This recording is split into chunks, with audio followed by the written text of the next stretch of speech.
There are various studies which have been conducted in the USA and all around the world which have proven that the vaccine is definitely beneficial in pregnancy and lactation.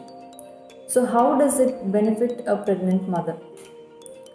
The vaccine, especially Covishield and Covaxin, which have only the dead virus, are injected into the woman.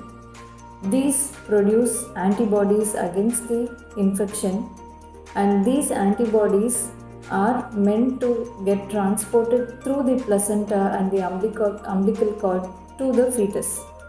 Also, these antibodies will be secreted through breast milk after delivery, and they definitely offer potential benefits over any risk of the infection.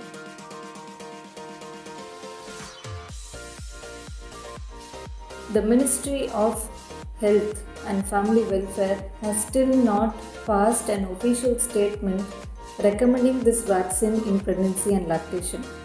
So, all our doctors are just waiting for this government order to be passed. It may take a few days or a few weeks, and later you can take the vaccine safely.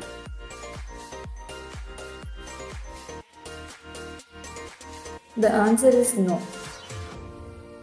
For people who are scared to take the vaccine, for example, a woman who is planning her pregnancy or who is pregnant, definitely will think twice before taking the vaccine, because anything that affects her may affect the baby also. The vaccine has no proven studies telling that it can produce any congenital defects like cardiac defects or defects in the eye or defects in the face or any other defects in the limbs. These do not occur because of the vaccination in pregnant women.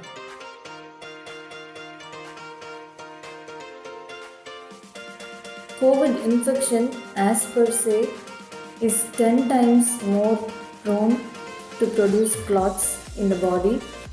But when you take the vaccine, because it does not have any active virus, the risk of thromboembolism is very minimal. And if you have any comorbidities like hypertension or diabetes during pregnancy, consult your gynecologist and then go ahead with the vaccination according to her advice.